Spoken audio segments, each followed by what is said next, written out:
Alors on va ouvrir la Bible dans l'épître de Jacques, qui était un demi-frère de Jésus. La même mère, mais pas le même père, vous savez. Et ce Jacques est devenu ensuite le pasteur de l'église de Jérusalem.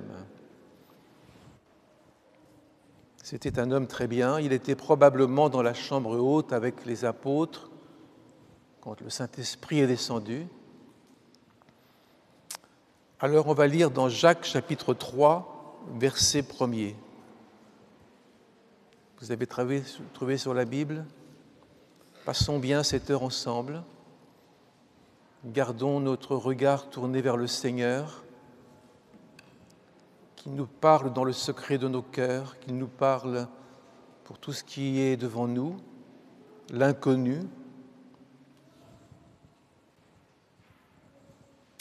Jacques 3, verset 1er. Mes frères, qu'il n'y ait pas parmi vous un grand nombre de personnes qui se mettent à enseigner, car vous savez que nous serons jugés plus sévèrement. Nous bronchons tous de plusieurs manières. Ce n'est pas parfait. Mais si quelqu'un ne bronche pas en parole, c'est un homme parfait,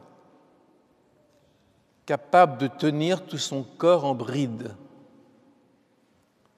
Si nous mettons le mors dans la bouche des chevaux pour qu'ils nous obéissent, nous dirigeons ainsi leur corps tout entier. Voici même les navires qui sont si grands et que poussent des vents impétueux sont dirigés par un très petit gouvernail au gré du pilote. De même, la langue est un petit membre et elle se vante de grandes choses. Moi je. Voyez comme un petit feu peut embraser une grande forêt. La langue aussi est un feu. C'est le monde de l'iniquité. La langue est placée parmi nos membres, souillant tout le corps et enflammant le cours de la vie, étant elle-même enflammée par la géhenne. Toutes les espèces de bêtes, d'oiseaux, de reptiles, d'animaux marins sont domptées ou ont été domptées par l'homme. Mais la langue, aucun homme ne peut la dompter. C'est un mal qu'on ne peut réprimer. Elle est pleine d'un venin mortel.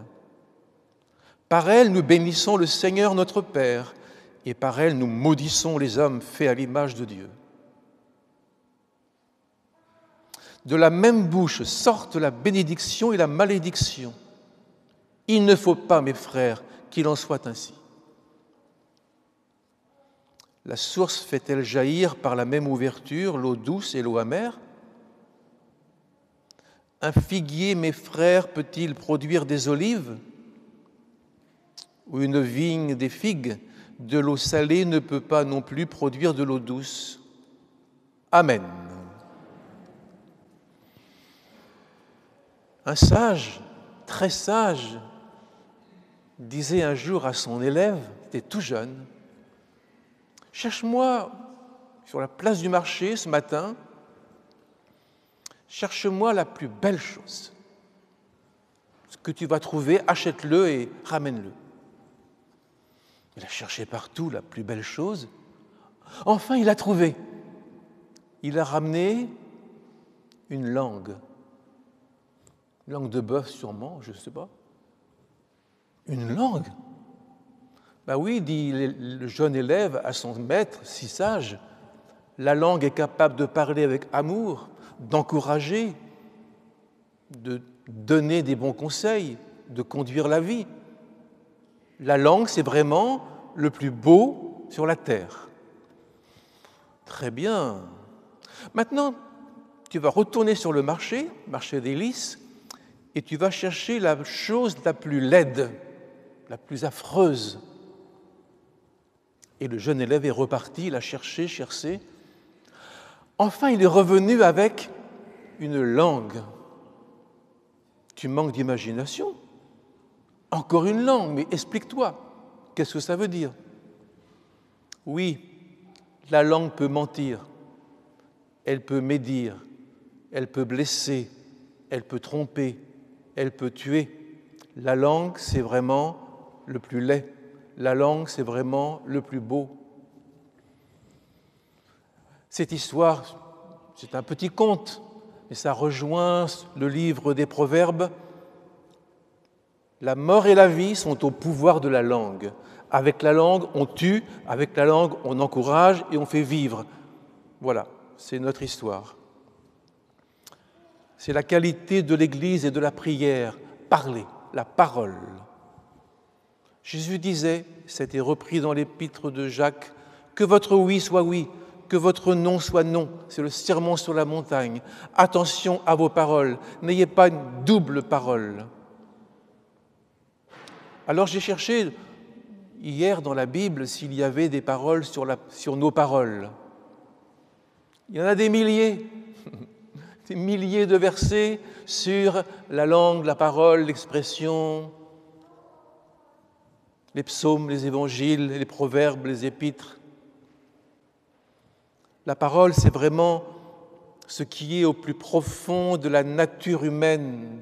C'est là que l'on fait tout. Oui, je te prends pour épouse. C'est une parole. Oui, je te prends pour époux. Et c'est là que l'on défait. Non, je t'aime plus. Voyez-vous, avec la parole, on fait beaucoup de choses.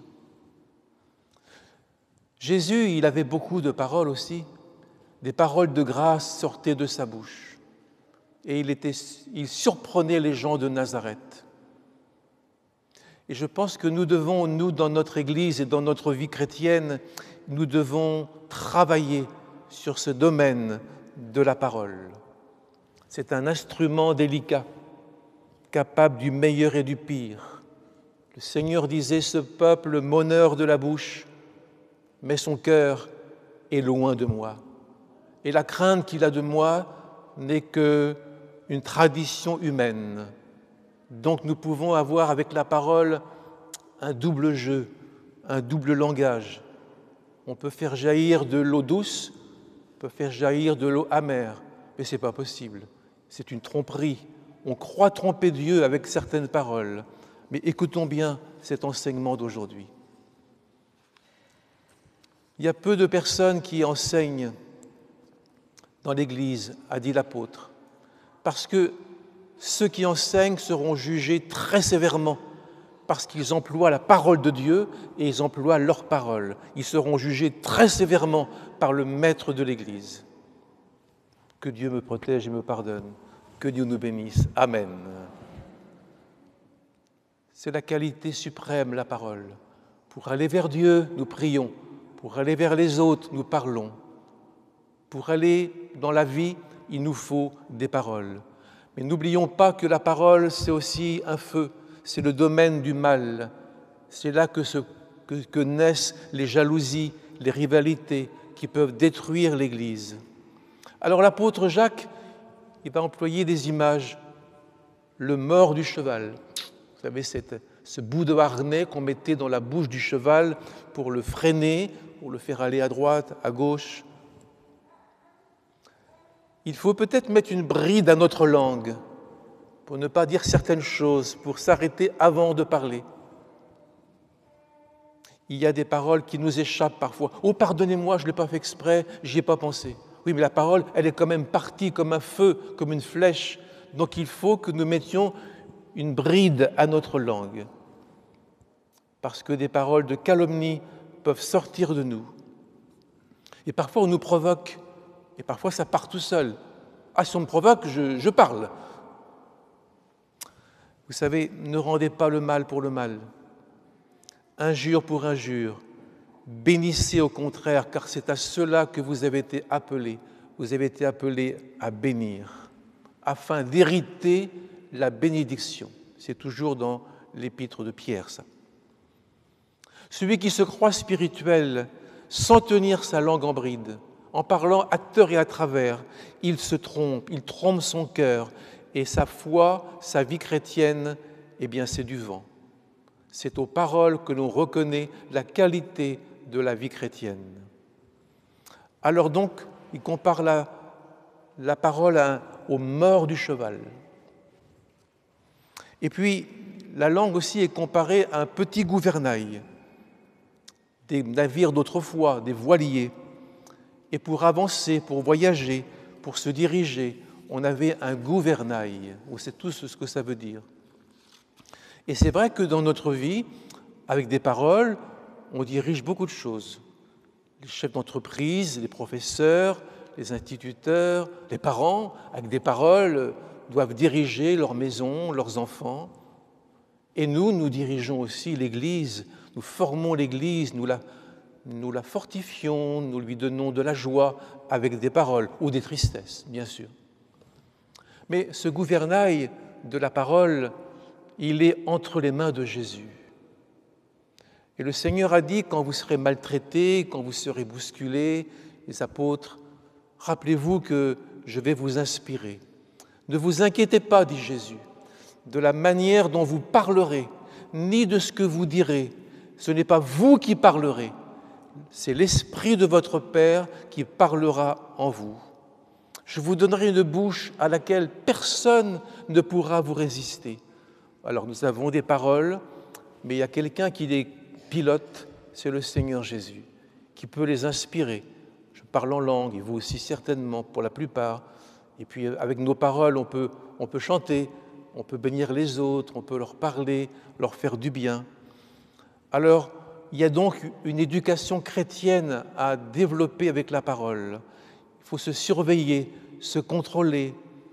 Mais Dieu nous a donné un renouvellement du Saint-Esprit afin qu'en nous il y ait du bien, que nous puissions produire du bien.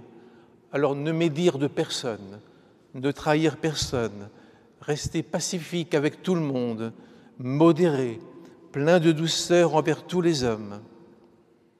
Amen, ça va pour l'instant? C'est pas simple ce que je vous dis ce matin.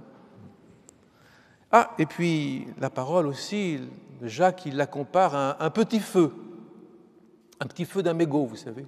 Je ne vous dis pas ça pour que vous fumiez, évidemment. Mais parfois, des gens ont jeté un mégot, c'était presque rien, hein, et toutes les forêts du Var se mettent à brûler. Alors, un petit feu peut donner un grand incendie. Une seule parole peut produire un incendie avec les plus grands arbres en quelques minutes, et c'est irrécupérable. Quand le feu a pris, on ne peut pas revenir en arrière. Et des paroles aussi peuvent apporter, c'est vrai, un grand réconfort, un apaisement, des conseils, communiquer une grâce, que vos paroles communiquent une grâce, un bonheur, un encouragement. Mais il y a aussi des paroles destructrices, l'insulte, se faire ridiculiser en public, se faire ridiculiser dans les écoles, le harcèlement, ce sont des paroles qui blessent profondément pour toute la vie. Certaines personnes ne se sont jamais remises de certaines paroles entendues, humiliantes, qui ont rabaissé la valeur de ces gens-là. La langue est un feu.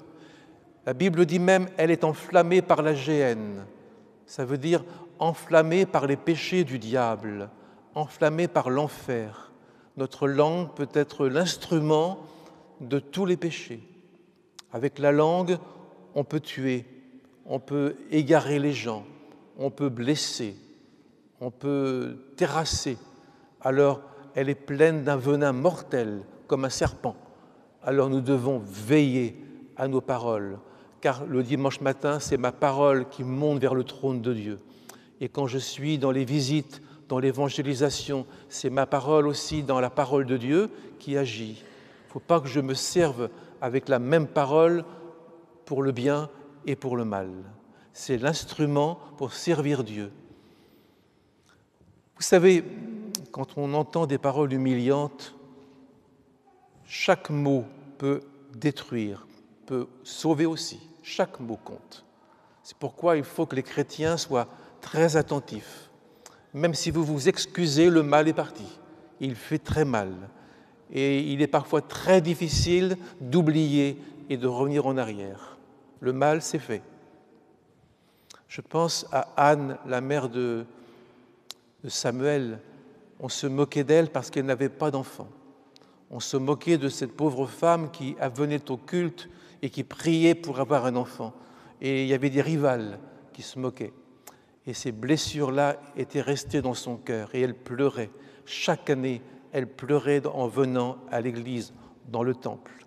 On se souvient toujours des paroles humiliantes. Donc, attention à nos paroles. Nos paroles peuvent créer des dépressions nerveuses, des tentatives de suicide, des découragements profonds. Elles pourraient même faire perdre la foi à certains. Et des paroles impures, peuvent faire de nous des gens impurs. Il y a beaucoup de choses impures aujourd'hui, au niveau sexuel. Il y a beaucoup de choses qui sont déréglées dans le monde. Alors, ces paroles-là qui font de nous des gens impurs, parce que Jésus a dit, c'est ce qui sort de la bouche qui peut souiller l'homme. S'il sort de ma bouche des paroles sales, impures, grossières, ça va souiller mon âme. Et au bout d'un certain temps, je vais être souillé tout au fond de mon esprit. Et puis, j'ai presque fini, je vous laisse là avec ces paroles importantes. Celui qui parle mal de son prochain aura plus de mal à l'aimer. Il a tellement dit du mal qu'il ne pourra pas facilement l'accepter, l'aimer. Parce que, voyez-vous, nous devenons ce que nous disons. À force de dire du mal, nous devenons nous-mêmes un instrument du mal. Nos paroles, mes amis, que Dieu les bénisse et que Dieu nous donne la sagesse de bien les conduire. Amen. Des paroles construisent notre communion avec Dieu. Je parle à Dieu tous les jours et je viens le chercher quand je lis sa parole. Mais les paroles peuvent aussi détruire, ronger ma vie de prière, ne me donner aucune envie de prier. Elles peuvent envahir mon cœur comme les abeilles, qui piquent, qui n'arrêtent pas, parce que j'ai vu peut-être des choses obscènes, grossières, sexuelles. Alors, ces pensées deviennent un tourment dans le cœur des humains. L'apôtre Paul dit dans ces jeunes églises du commencement que l'impureté, que l'impudicité, le manque de pudeur, l'amour de l'argent ne soient même pas nommés parmi vous. On n'en parle pas. On ne parle pas de ces choses-là. Alors aujourd'hui, ce n'est pas facile, parce que le monde nous envoie beaucoup d'histoires immorales qui ouvrent la porte à des péchés et à des démons. Parce que derrière le péché, il y a toujours un fil qui nous rattache à un démon. Donc nous devons veiller aux souillures du monde et ne pas penser que ce sont des souillures dont on peut se séparer facilement. Quand elles sont là, elles nous envahissent, elles nous piquent. C'est un venin qui n'arrête pas de nous tourmenter. Rejetons ces pensées afin que nos paroles soient pures et puis rejetons-les avec la force du Saint-Esprit et avec la force des paroles de la Bible. Jésus disait aux démons qui venaient l'attaquer dans le désert de la tentation, « Il est écrit, tu ne tenteras pas. Il est écrit, il est écrit. » Cette parole-là, elle doit résonner dans nos prières. Je prie avec les paroles de la Bible. Je lis la Bible et ensuite je prie en me nourrissant des paroles que j'ai lues. Il est temps, frères et sœurs, de revenir à une qualité de parole. Nous devons être des hommes et des femmes de la parole, qui n'ont qu'une parole, qui promettent ce qu'ils disent et qui font ce qu'ils disent. Nous sommes appelés à cela. Je ne sais pas quelle heure il est actuellement, je ne sais pas si vous avez bien vérifié l'heure, je ne parle pas de l'heure de votre montre, mais je parle des cavaliers de l'Apocalypse. Je ne sais pas où on en est. J'interroge le Seigneur souvent, tous les jours, et je lui demande, Seigneur, que veux-tu que je te demande ? Que veux-tu que je te demande pour ce tourbillon qui actuellement est dans le monde et qui nous fait peur. On a la foi, il ne faut pas dire « Oh, moi, je n'ai pas peur, j'ai la foi ». Vous n'êtes pas seul au monde, madame. Il y a des millions d'enfants, des familles entières qui sont au bord de la guerre mondiale. Alors, nous devons rejeter ces pensées en pensant aux chevaux de l'Apocalypse. Le cheval rouge. C'est pas très beau, un cheval rouge. Ce cheval représentait la guerre. Apocalypse chapitre 6. Le cheval noir, c'est déjà mieux, mais enfin, il représentait la famine. Oui, parce qu'après la guerre, il vient la famine. Et puis, le cheval vert, c'est pas très beau non plus. C'est la peste, l'épidémie. On commence par la guerre, après c'est la famine, après les épidémies viennent. Et ça n'en finit pas, et ça n'en finit pas. Alors, il faut parler et prier au Seigneur et que notre parole soit digne parce que le Seigneur viendra en un instant, en un clin d'œil. Au jour du jugement, écoutez bien, les hommes rendront compte de toutes les paroles vaines qu'ils ont dites, toutes les paroles vaines. Toutes les paroles vaines, ça veut dire devant, qui n'ont qu'une importance, qui servent le diable plus que Dieu, des paroles qui n'ont qu'une valeur, qui ont produit du trouble, qui ont infecté notre cœur, le cœur des autres. Et l'apôtre dit, les hommes rendront compte de toutes les paroles vaines qu'ils ont dites. Alors l'apôtre Pierre rajoute, si quelqu'un veut voir des jours heureux, moi je veux voir des jours heureux, et vous? On voudrait tous avoir des jours paisibles. Eh bien, premièrement, gardez votre langue du mal. C'est le premier instrument qui fait le bien, le premier instrument qui fait le mal, c'est la langue. En présence de Dieu, bien sûr, on ne se sent pas très propre. Je pense à Ésaïe, le prophète, quand il est entré dans le temple de Jérusalem, il a eu une vision extraordinaire. Il a vu le Seigneur qui se tenait et les pans de la robe du Seigneur remplissaient tout le temple. Et là, Ésaïe a prononcé un cri, « Malheur à moi! Mes lèvres sont impures. Je ne fais pas le bien. Je suis au milieu d'un peuple dont les lèvres sont impures. Malheur à moi! » Et le Seigneur a été chercher un tison brûlant sur l'autel du ciel et il a touché la bouche du prophète Ésaïe pour qu'il dise des paroles pures. Je pense qu'il faut retrouver cette parole droite, cette parole qui encourage, cette parole qui n'est pas muette, qui n'est pas un silence, qui répond, qui dit oui, allô, c'est moi, que veux-tu? Une parole qui est au service de Dieu, une parole qui libère, qui pardonne, une parole pour laquelle Jésus de Nazareth est venu et a donné sa vie. Il est venu de faire de nous un peuple de parole, un peuple qui croit et qui donne la parole de Dieu. Une promesse du prophète Sophonie, « Je donnerai au peuple des lèvres pures, afin qu'ils invoquent le nom de l'Éternel. Je donnerai au peuple des lèvres pures, afin qu'ils m'invoquent d'un commun accord. » Aujourd'hui, on prépare des baptêmes. Le baptême, c'est une parole de promesse. Le baptême, c'est presque un vœu. C'est un vœu qu'on fait au Seigneur. Je te suivrai, je serai fidèle. Donc la parole, là, elle va être mise en pratique et elle va être mise en lumière. Alors, frères et sœurs, que Dieu bénisse nos paroles. Amen. Révisons nos façons de faire.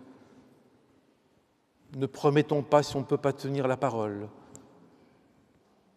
Ne promettons pas ce qu'on ne peut pas donner. Et puis ce que nous avons promis, donnons-le. Notre parole, c'est le sérieux de la vie chrétienne. Dieu est une parole donnée. Ta parole est la vérité. Et Dieu, quand il a donné sa parole, il la tient. Vous vous rappelez avec Abraham, tu auras un enfant. D'accord Seigneur, j'ai 70 ans, mais enfin, c'est possible. Et à 95 ans, il n'a toujours pas d'enfant. Tu auras un enfant. Mais Dieu tient parole, non? Amen. Il y a 100 ans, il a eu un enfant. alors que tous les frères de 100 ans soient rassurés. C'est possible. C'est moi qui dis ça. Nous allons prier le Seigneur.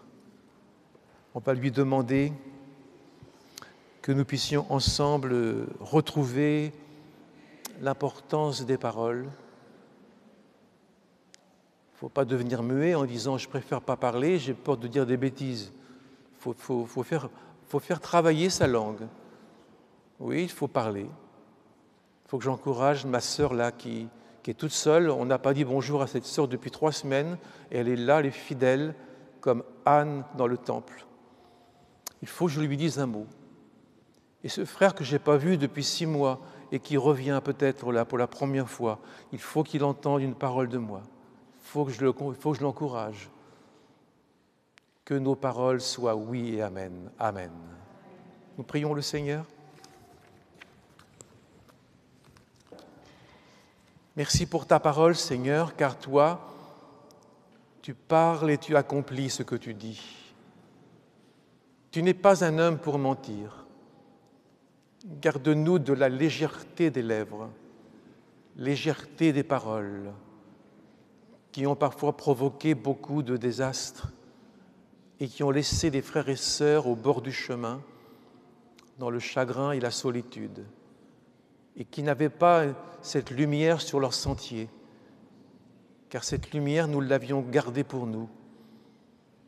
Permets, Seigneur, que nous puissions aussi, avec nos paroles, atteindre les habitants de cette ville et que nos enfants voient notre sérieux et que l'Église voit notre sérieux et que les nouveaux convertis et les nouveaux baptisés voient que nous sommes attentifs aux paroles de Dieu et aux paroles des autres. Merci pour ta parole. Amen.